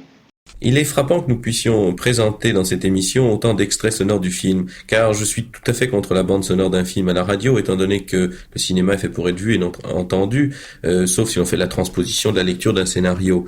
Mais étant donné que ce film est composé de dialogues, d'interviews, comme nous pouvons en faire en ce moment au micro, l'intérêt est plus grand. Et je crois que Jean-Luc Godard considère l'interview comme une forme de cinéma aussi bien qu'une forme de télévision. Il ne fait pas de différence entre le cinéma et la télévision, d'ailleurs. Non, et puis peut-être que c'est une manière d'obliger les acteurs à donner davantage, enfin les comédiens à donner davantage. C'est-à-dire qu'au fond, il a la franchise d'aller jusqu'au bout de la méthode, puisque beaucoup de films sont faits maintenant avec une part d'improvisation. Oui. De l'instant où on commence à improviser, pourquoi ne pas carrément faire un interview? Oui, c'est vrai, oui. Car l'interview est la forme la plus rapide de faire dire les choses aux gens. C'est ça. Mais alors, ce qui est frappant, et je crois que c'est là-dessus qu'il faut insister, c'est que les interviews à la télévision, je crois que c'est par un manque d'audace, ou par le fait que nous avons l'impression d'être minutés. Les interviews à la télévision sont toujours rapides, il y a toujours trop de montage. Ce qui me frappe dans le masculin-féminin, c'est que l'interview est laissée dans son intégralité. Absolument, oui. Et cela donne une vérité extraordinaire, finalement. Mais oui, c'est vrai. La vérité vient de ce qu'on nous présente, le document brut. Et moi, je vois à la télévision, j'ai toujours la tentation, lorsque je monte des interviews, à faire des coupures. Et chaque fois, je me dis, mais au fond, pourquoi couper? Je crois que le téléspectateur est assez adulte pour comprendre que c'est un document brut qu'on lui propose. Et c'est ça que Godard a eu le courage de faire, dire aux gens, mais vous êtes adulte, vous comprendrez très bien, et vous saurez vous-même faire la part des choses. Oui, je crois. Oui, c'est juste. Cette émission nous aura permis, je crois, de connaître un peu mieux Jean-Luc Godard, mais néanmoins, pendant qu'il est absent, il y a quelques questions qu'on aimerait vous poser avant qu'il revienne. Par exemple, il semble qu'il vienne le matin au tournage en métro, puisqu'il écrit son texte dans les couloirs du métro. C'est ça, oui. Et il n'a pas de voiture. Ah si, il a une voiture, mais je veux dire, pour venir au tournage, il venait plus souvent avec le métro, parce que je crois que ça lui donnait l'occasion d'écrire s'il était en retard. Je suppose qu'il restait à une station de métro, qu'il écrivait son texte. Vous ne l'avez jamais vu rencontrer, enfin, il n'est pas pris le métro avec lui le matin. Non, j'ai pas pris le métro avec lui le matin, non. Et pendant le tournage de ce film, il habitait à l'hôtel, dans un appartement? Dans un appartement, boulevard de Grenelle. Celui où a été tourné? Celui où a été tourné, oui, certaines séquences du film. Je crois que c'est quelqu'un qui déménage beaucoup, enfin, on n'a pas l'impression que ce soit quelqu'un qui a un appartement avec des meubles, une bibliothèque et un chez-soi. Ah non, il n'y a pas de bibliothèque chez lui, il n'y a pas de livre, aucun livre. Quand il lit un livre et qu'il a terminé, il le jette. Ou il le donne à quelqu'un, je suppose. Est-ce qu'il est très solitaire? Est-ce que vous avez l'impression qu'il aime être entouré? Comment vit-il? Oui, solitaire, oui. Il est d'abord, je crois que physiquement, on sent la solitude chez lui, comme on sent comme ça une tristesse physique chez certains êtres. Et en plus, il est solitaire. Moi, c'est une impression comme ça, c'est que c'est toujours difficile de se faire comprendre. Et que, pour lui, c'est peut-être plus difficile que pour un autre, alors il fait pas trop d'efforts. Enfin. C'est quelqu'un que j'ai souvent rencontré sur les Champs-Élysées sans qu'il me reconnaisse et il rentrait tout seul dans un cinéma. Je crois qu'il va souvent tout seul. Ah oui. Il y passe souvent, beaucoup. Oui, il est souvent seul, oui. Et pour les repas, par exemple, qu'est-ce qu'il fait? Il va manger tout seul dans son coin ou il va au restaurant avec vous autres? Au cours du tournage, non, avec nous, mais je crois qu'il faisait un effort parce qu'il était avec une équipe qu'il connaissait pas. D'habitude, il est un peu en retrait. Oui, il considère lui qu'il a fait un effort en se mettant à la même table que nous, et que les autres peut-être s'en rendaient pas compte, mais que pour lui c'était faire un effort. Et comment vit-il? Enfin, on a l'impression que autrefois les gens de cinéma se croyaient obligés à un certain standing, n'est-ce pas? Le metteur en scène est un monsieur qui avait de l'argent et qui mangeait dans des restaurants de grand luxe, qui avait des très grandes voitures américaines et qui avait un appartement avec un téléphone blanc. Le jeune cinéma s'est débarrassé de toute cette mythologie. Mais est-ce que Jean-Luc Godard attache de l'importance à son apparence, à son habillement, à sa façon de vivre au restaurant où il déjeune? Non, ça je ne crois pas. Je crois aussi qu'il refuse de posséder, c'est-à-dire qu'il refuse d'être riche. Il a de l'argent, mais il n'est pas riche. Je ne sais pas si vous comprenez ce que je veux dire. C'est-à-dire qu'il ne thésaurise pas, il ne sait pas combien il a d'argent en banque, et il se moque d'acheter la petite maison de campagne. Ah oui, absolument, c'est absolument. Et je suppose qu'il a une voiture dont il se préoccupe fort peu, en fait. Peut-être que la voiture, c'est la seule chose à laquelle il tient et dont il se préoccupe. Mais j'ai su qu'il n'avait pas payé d'impôts pendant très longtemps parce que, je sais pas, il savait pas qu'il fallait faire des déclarations. Puis c'est arrivé tout d'un coup et je crois que masculin, féminin, il a tourné un peu à cause de ça pour payer le percepteur. Est-ce qu'on n'a pas l'impression dans ses propos qu'il est un petit peu dévoré par ceux qui lui demandent de faire des films ou par le besoin d'argent ou quoi que ce soit, mais en fait qu'il tourne un peu au-delà de ses possibilités presque physiques? Une espèce de vertige. Non, je crois pas, parce qu'il me semble que quand il tourne, c'est le seul moment où il a l'occasion de communiquer vraiment, autrement. Si, mais quand il dit qu'il tourne dans un demi-sommeil, par exemple, c'est parce qu'il sait pas au départ ce qu'il veut faire, c'est tout. Oui, je crois que c'est un état, une espèce de transe dans laquelle il est au moment où il travaille. Il est acculé à une situation et il faut qu'il tourne, il faut qu'il écrive. Mais je pense que s'il n'était pas comme ça acculé, poussé à faire les choses, il les ferait peut-être pas. On peut penser à Dostoïevski, couvert de dettes et qui avait touché l'avance de tous ses romans et qui était obligé d'écrire tous les matins et d'envoyer tous les soirs les pages écrites à son éditeur. Ah non, puis en plus, je crois qu'il s'ennuierait s'il ne tournait pas de film. D'ailleurs, il le dit. Oui. Il enchaîne parce qu'il s'ennuierait. Ce petit aparté avec Michel Vianney s'achève et Jean-Luc Godard, lui, a terminé les projections des rushs de son film. Mais il y a un aspect technique aussi qui m'a frappé. Je crois que c'est un technicien de cinéma qui m'a dit, tiens, dans son film, à un moment donné, on voit tout d'un coup 4X. Et je dois dire que moi, ça m'a pas frappé, parce qu'à ce moment-là, je savais pas ce que c'était que de la 4X. Vous avez tourné ce film en 4X, c'est-à-dire une pellicule ultra sensible. Une pellicule ultra sensible, parce que je voulais tourner sans éclairage aucun. Oui. Et est-ce que sur le plan, justement, de l'image, ça apporte quelque chose? Mais c'est-à-dire, je crois que la lumière, c'est quelque chose de difficile et que je la connais pas assez, et qu'au début, et que mon opérateur la connaissait pas assez non plus, que domestiquer la lumière, la lumière du jour est une lumière extraordinairement complète, et si on n'est pas sûr de pouvoir recréer quelque chose de beau, aussi beau que la lumière du jour, comme les grands peintres, il faut mieux se servir de la lumière du jour, ce qu'on peut faire avec des pellicules très sensibles. Donc toutes ces séquences, il n'y a pas une séquence où il y a eu de la lumière d'appoint dans ce film? Non, il y a la lumière du jour. Ou dans les cafés, c'est quoi, les ampoules? La lumière du jour. La lumière du jour. Et justement, ça apporte, je crois, quelque chose, parce que il y a aussi quelque chose qui me gêne dans une certaine forme de cinéma, c'est que lorsqu'il y a une lumière, il y a forcément quelque chose d'artificiel. On sent que le chef opérateur ne peut résister à mettre un petit reflet par-ci par-là. Ben oui, mais il faut que ça soit bien, si c'est bien. Oui. Je sais pas, la photographie de Sternberg, qui est le contraire de ma photographie, est magnifique, mais Sternberg avait étudié, était vraiment un grand maître de la lumière. Enfin, moi, j'ai pas de principe, au contraire. Il faut faire ce dont on se sent capable, et ça, le faire le mieux possible, aller le plus loin possible à l'intérieur de ça. Oui, mais je veux dire que dans ce film, vous avez laissé une certaine liberté, il y a une part d'improvisation dans le dialogue, il y a une part de vérité saisie qui va avec ça. Ça va bien avec comme ça, mais j'appellerais pas ça vérité, j'appellerais ça, c'est un ton. C'est un ton, il faut veiller à l'unité du ton. Mais c'est à l'opposé de Pierrot le Fou, par exemple, où il y a tout de même là, alors des recherches de couleurs, il y a donc une espèce de recherche technique. Non, c'est fait plutôt sur le même principe. Moi, j'ai pas tellement d'idées de lumière et c'est éclairé Pierrot le Fou parce qu'en couleur la pellicule est moins sensible. Mais si elle était aussi sensible, souvent j'éclairerais pas. Quelquefois maintenant où je commence à avoir quelques idées de lumière et où Raoul aussi est devenu beaucoup plus savant et beaucoup plus fort, et il en a aussi. Alors on choisit avant, est-ce qu'on va éclairer, est-ce qu'on va trahir la lumière ou est-ce qu'on va la laisser libre. Mais est-ce qu'il n'y a pas des surprises parfois? Est-ce que lorsqu'au moment du tournage, vous ne saviez pas exactement ce que ça allait donner avec ce genre de pellicule, surtout si c'est une pellicule nouvelle? Moi, je ne le sais jamais. Pour ça. Donc, de même que vous ne savez pas au moment où vous allez tourner exactement ce que vous allez tourner, de même sur l'image, vous ne saviez pas à cause de cette pellicule ce qui allait apparaître. On ne sait jamais, non. Tout à coup, on projette quelque chose et on voit quelque chose qui est forcément différent de ce qu'on avait imaginé, enfin qui existe différemment. Oui, ce que je veux dire, c'est que malgré la grande part de hasard comme ça dans les films, tout est très, très étroitement contrôlé. Ah ben oui, mais le travail consiste à endiguer le hasard, si on peut dire. Mais alors, est-ce que c'est pas le montage qui est... Le montage aussi, ça fait partie de la même chose. Mais alors là, il y a un tri considérable à faire au montage. Oui, enfin, il y a un choix, une exigence de pensée plus grande encore. Mais est-ce que vous tournez, par exemple, beaucoup de kilomètres pour en garder peu, comme ferait Bresson? Non, moi, il y a beaucoup moins. Mais enfin, vous tournez beaucoup par rapport à la norme? Non, plutôt pas beaucoup. En vieillissant, un petit peu plus. Évidemment, si quelqu'un n'a pas vu masculin-féminin et qu'on lui donne ce résumé à travers ces séquences, je ne pense pas qu'il puisse se faire une opinion très précise du film. Mais enfin, vous l'avez dit vous-même au moment du colloque des auteurs de films à Cannes, si on pouvait raconter un film, ça ne serait pas la peine de le tourner. Oui, donc, je pense.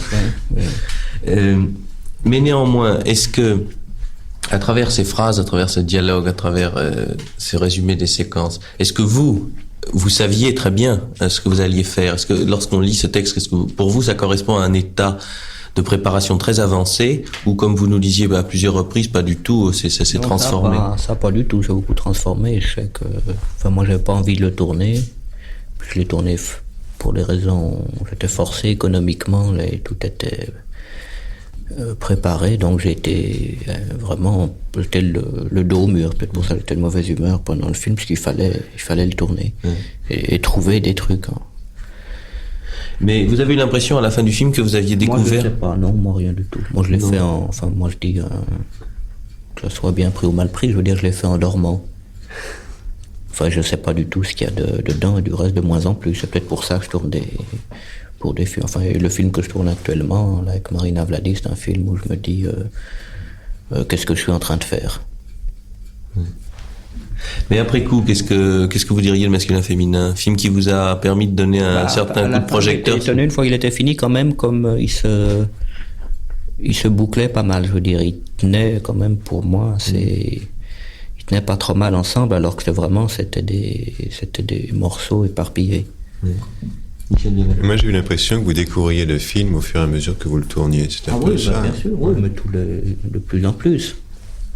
C'est un moment de ma vie ou de ma pensée. C'est comme si vous passez une semaine à rien faire, puis après vous racontez votre semaine et vous découvrez, vous la mettez en forme. C'est ça. Enfin, c'est un sujet donné. Il y a une chose qui m'a frappé, c'est que lorsque nous en avons discuté avec le public et les critiques, on a eu l'impression que toute une partie du public protestait, disant mais c'est pas ça la jeunesse. Alors l'un disait mais si, moi je suis professeur, j'ai des élèves qui sont comme ça. C'est sûr qu'il y a beaucoup de gens qui s'y sont retrouvés, d'autres pas comme ça, mais ça c'est toujours comme ça, je veux dire. Bien sûr. Si on fait un film sur les cyclistes vous diront c'est pas ça ou...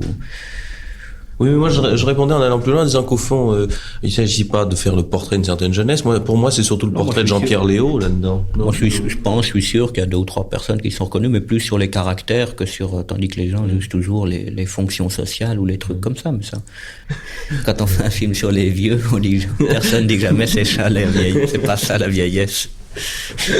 Moi, je pense que c'est un film que Marx n'aurait pas désapprouvé. Non, sûrement pas. Sûrement pas. Oui, mais alors là, même sur un plan moins sociologique, moins peinture de société. C'est pas sociologique, il s'agit de faire penser à plusieurs notions ensemble.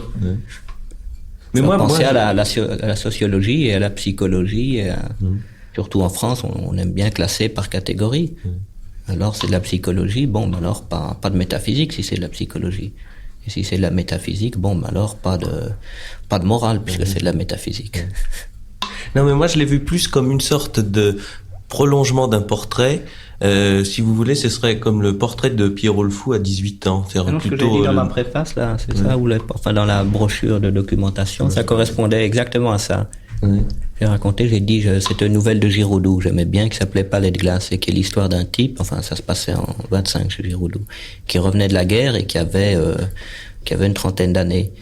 Et tous ses parents, tous les gens qu'il connaissait, toute sa famille avaient disparu. Et alors il était tout seul, et un jour, au Palais de glace, justement, il se liait par hasard d'amitié avec une bande de jeunes, qui exceptionnellement, comme ça, l'acceptaient dans leur bande.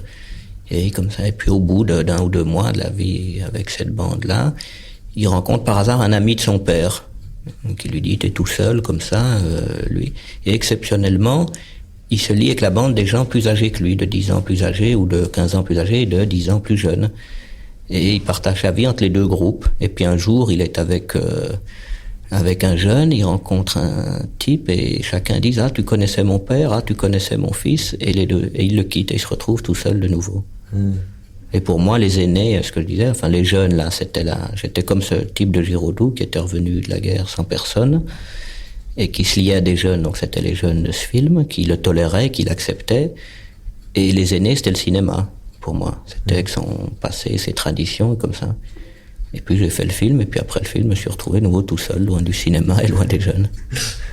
Est-ce que vous n'étiez pas un peu dépaysé de vous retrouver dans cet univers de jeunes? Ah oui, complètement. Complètement, c'est bien. Mais finalement, ça m'a peut-être servi, parce que aujourd'hui, je connais un ou deux jeunes que j'aime beaucoup, par exemple, et je sais que c'est un film qu'ils ont aimé, par exemple. Oui. Non, puis c'est pas la jeunesse, et je sais pas, moi je suis un gamin, mais je suis sûr par rapport à ces jeunes gens, j'ai pas du tout le même âge qu'eux, puisque j'ai plus de 30 ans et qu'eux en ont 18, enfin, ou 19. Mais moi j'en ai 12. Eux, ils n'en ont plus 12. Moi j'ai encore 12 ans, je suis capable de gaminerie dont eux-mêmes sont plus capables. Et j'en ai 40 ou 50. Alors la moyenne fait que j'ai à peu près le même âge. Mais c'est ce que j'ai pensé, que vous étiez d'ailleurs parfois plus jeune. Je suis capable de discuter avec eux comme je suis capable de discuter avec des autres, justement parce que... Enfin, je pense qu'il y a beaucoup de gens, des gens que j'admire énormément, comme qui on peut dire, comme Cocteau, par exemple, c'était ça, c'est un enfant de 6 ou 7 ans, et puis déjà un sage, c'est pour ça que de tout, il a pu s'entendre avec tout le monde. Mais alors comment c'est-il aujourd'hui? On a l'impression qu'il y a des... Toujours être réceptif. Ouais. Aujourd'hui, plus que jamais, on a l'impression qu'il y a une série de ghettos en fonction des âges, non? Et alors, il y a quelques individus qui pourraient jouer une espèce de messager d'un univers à l'autre. L'âge, ça fait forcément des différences. À 30 ans, on n'est pas pareil qu'à... Mais moi, j'ai l'impression qu'ils se tolèrent de moins en moins, enfin, ils sont de non? Moi, je crois pas, non. Je crois pas du tout. Oui, j'ai l'impression que ça a toujours été ça, enfin, qu'il y a toujours eu la même distance entre les deux générations. On lit Platon, Alcibiade, Socrate, tout ça, enfin, ça a toujours... Oui, je vois. Et au point de vue des allusions, enfin, à l'époque, est-ce que ces allusions, est-ce que c'est venu tout naturellement dans la conversation par rapport à leurs préoccupations? Il y a le problème du birth control, il y a le problème de la contraception. Est-ce que ça venait d'être... Ça, j'en sais rien. Je me suis pas posé la question. Moi, je voulais les mettre, les choses dont on parle. Enfin, puis c'est tout. Oui, c'est ce qui fait que les films sont très actuels, parce qu'il y a toujours des références à l'actualité, et moi je trouve que c'est très très bien. Enfin, oui, même si ça vient accessoirement. C'est des films qui datent. Oui. Enfin, qui seront datés. Oui. Au fond, les peintres aussi, ils mettent la date en général sur leur toile quand ils font une toile. C'est toujours daté, presque toujours. Certaines peintures. Oui, mais je veux dire, là, on saura précisément que c'est un film qui a été tourné en 1966 et pas en 1960. Exactement. Sur masculin-féminin, qu'est-ce qu'on pourrait dire pour conclure? Est-ce que c'est un film de transition? Pour moi, maintenant, enfin, Un bout de souffle, c'était mon dernier film d'amateur. Oui. Enfin, pas à l'époque où je l'ai tourné, puisqu'à l'époque où c'était au contraire mon premier film professionnel quand je l'ai tourné. Mais aujourd'hui, pour moi, c'est mon dernier film d'amateur. Ensuite, j'ai fait une dizaine de films professionnels, dont le dernier est Pierrot le Fou, qui est mon dernier film professionnel. Et avec masculin-féminin, je commençais de nouveau une nouvelle série de films. Je ne sais pas ce que c'est. Et les suivants vont dans la même direction? Est-ce qu'il y a par exemple, le principe de l'interview? Est-ce qu'il y a aussi des séquences du même genre? Par exemple, dans Made in USA que vous venez de faire? Non, c'est un film à histoire. Je crois que c'est pour la première fois que j'essaye de raconter une histoire du reste. Ah bon? Je crois qu'on n'y comprendra rien à cause de ça. Vous évitez délibérément de raconter des histoires, enfin, parce que quelque chose que je comprends très bien. Mais non, mais ça me paraît ce qu'il y a de plus difficile. Mais oui, ça durerait des années et des années. Enfin, Boris Vian disait à un moment, enfin, il le disait à propos de la critique du film, mais pour faire une vraie critique d'un film, il faudrait commencer par raconter sa vie jusqu'au moment où on entre dans le cinéma et où on voit le film. C'est vrai. Enfin, il y a un peu j'arriverai jamais à raconter une histoire, il y aura tellement de choses à dire. Oui, mais par exemple, hier, j'ai vu un film que je tenais à voir depuis longtemps parce que c'est un film de cinéma subjectif, soi-disant, c'est La Dame du Lac de Montgomery. Et c'est très intéressant parce que le cinéma subjectif, ça peut aller très loin. Mais là, il avait tellement d'histoires à raconter, il se passait tellement de meurtres et crimes et tout ça, qu'un cinéma subjectif ne se justifiait pas, étant donné que déjà un cinéma subjectif demande beaucoup de temps pour nous présenter un personnage et ce qu'il voit, puisque c'est déjà une forme de narration très lente. Et tout d'un coup, on découvre le décalage entre certains cinémas américains et ce que vous nous avez apporté, et ce que maintenant on a besoin de voir au cinéma. Non, les histoires intéressantes sont les histoires compliquées. Du reste, un des rares romanciers français qui est su raconter des histoires, c'est Balzac. Et il commence sur un roman de 300 pages, il fait 280 pages de description de choses, on se dit qu'est-ce que c'est, puis à la fin dernier chapitre, il met et maintenant les faits parlent d'eux-mêmes.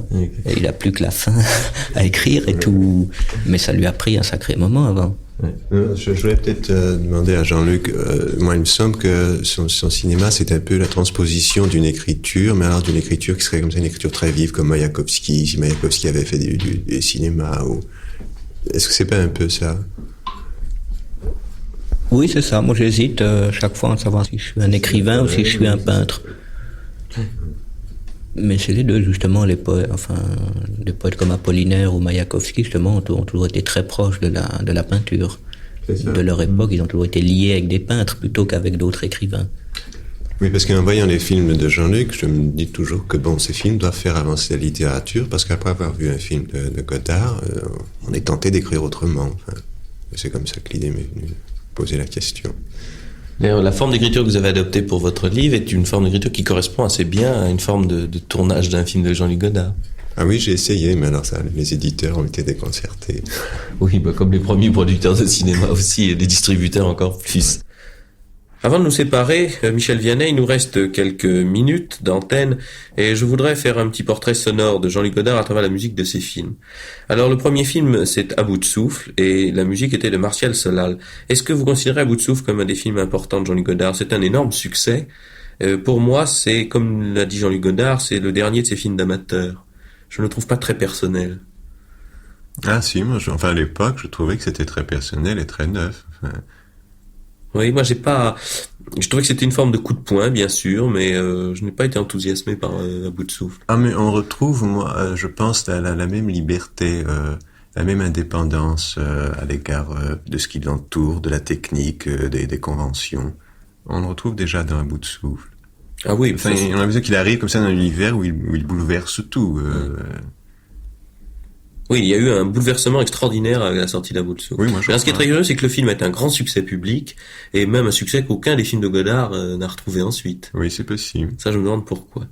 D'ailleurs, je crois qu'on peut aussi dire, à mon sens, Godard est un héros, parce que, je veux dire, c'est un personnage qui était seul, et qui l'est encore, parce que quand je parle de ses films avec les gens, je m'aperçois qu'il est toujours seul. Et il est d'une certaine façon la seule contre tous. C'est très émouvant. C'est vrai.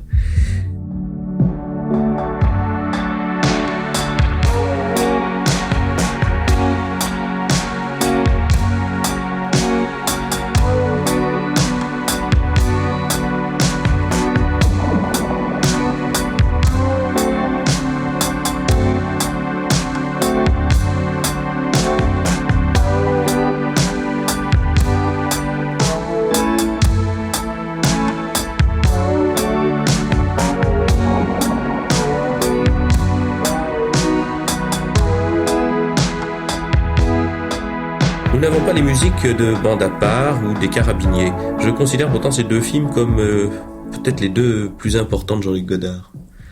Oui, les Carabiniers, c'est probablement celui qui a eu le moins de succès, le moins de spectateurs. Ah oui, je sais pas combien il y en a eu, mais il y en a eu vraiment très. Je crois même que dans l'histoire du cinéma français, c'est peut-être le film qui a eu le plus grand insuccès. J'ai l'impression, oui. Il a duré 8 jours, mais avec des salles vides. Oui.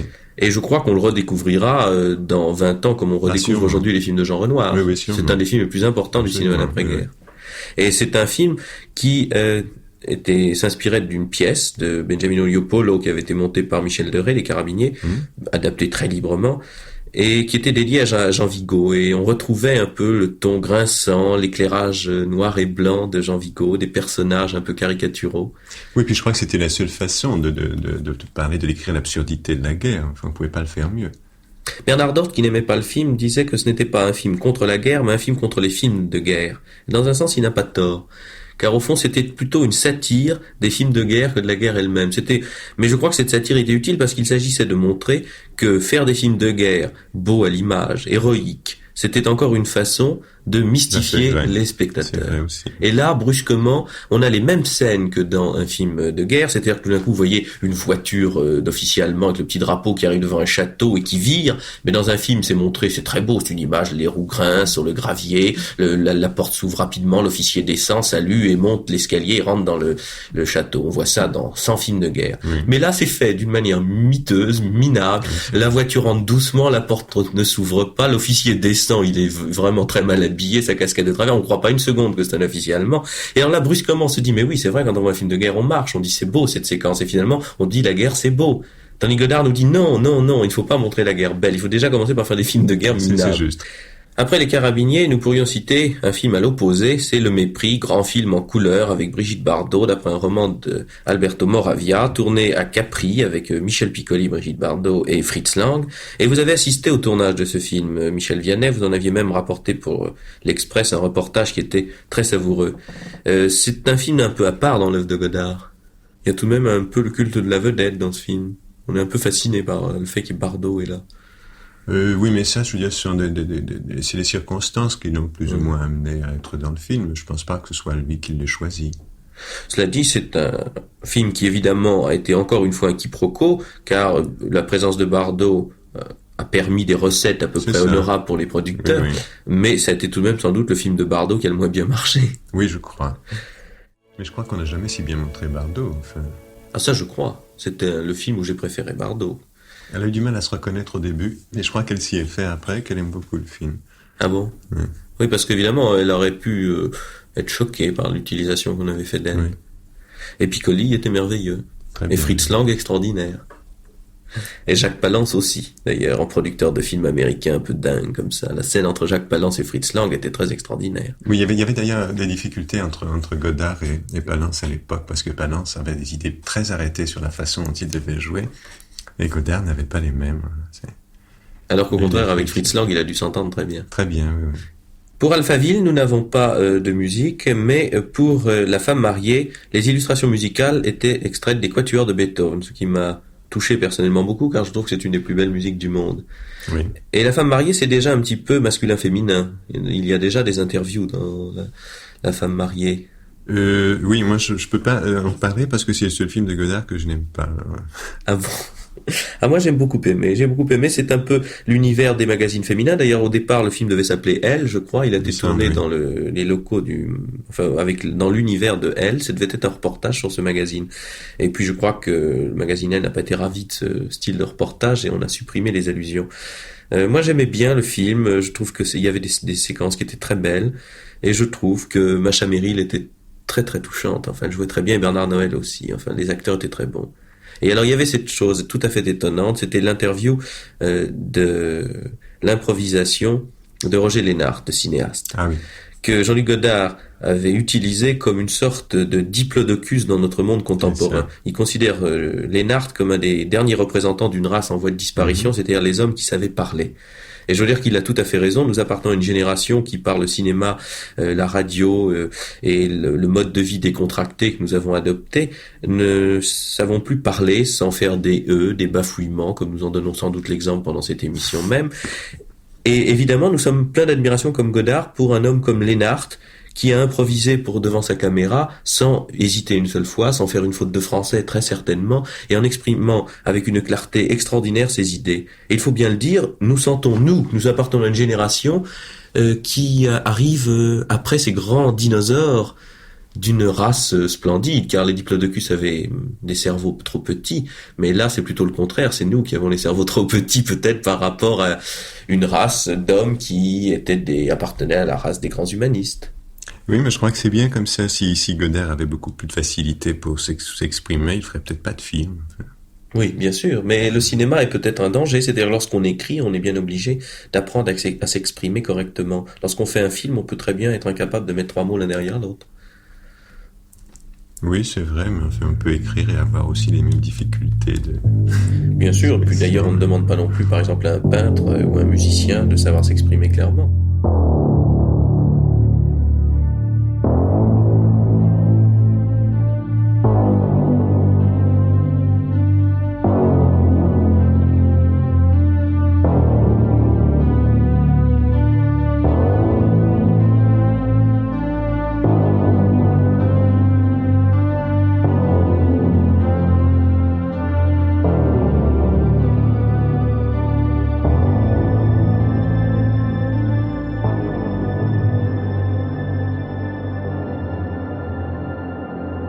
Bon, Michel Vianney, je crois que nous avons terminé ce petit tour d'horizon et je crois que nous avons essayé de présenter au mieux masculin-féminin, ce qui n'est évidemment pas très facile puisque un film de Jean-Luc Godard ne peut pas se présenter avec la même facilité qu'un film écrit comme le Cléo de 5 à 7 d'Agnès Varda ou le Feu follet, ou bien Hiroshima mon amour que nous présenterons dans 15 jours, ou encore la dernière émission de notre série, L'air pur de René Clair. Là, nous avons des textes écrits où il n'y a pas une seule minute d'improvisation, et donc il est simple de présenter un film. C'était plus difficile pour masculin-féminin, espérons que nous n'avons pas échoué.